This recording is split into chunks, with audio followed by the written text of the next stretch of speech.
ఎవరైనా విపరీతంగా నిద్రపోతూ ఉంటే కుంభకర్ణుడిలా నిద్రపోతున్నాడు అంటూ ఉంటారు.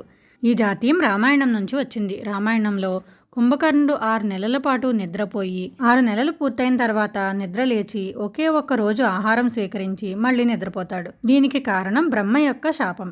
కుంభకర్ణుడు బ్రహ్మ కోసం తపస్సు చేసి అనేక శక్తుల్ని పొందిన తర్వాత ఆ శక్తులను ఉపయోగించి దేవతలను ఋషులను బాధపెడుతూ ఉంటాడు.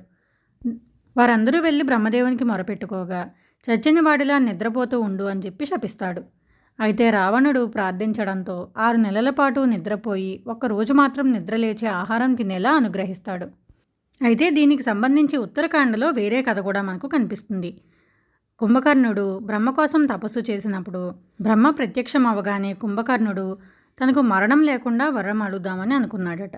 కానీ అతని మనసులో ఉన్నది గ్రహించిన దేవతలు సరస్వతీదేవిని ప్రార్థించి అతని నాలుకపై ఉండి నిద్ర కావాలని అడిగేలా చేశారు. అలా అతనికి తెలియకుండానే నిద్రను వరంగా అడిగాడు కుంభకర్ణుడు. వీటిలో మొదటి కథ యుద్ధకాండలో ఉండగా రెండో కథ ఉత్తరాఖండలో కనిపిస్తుంది.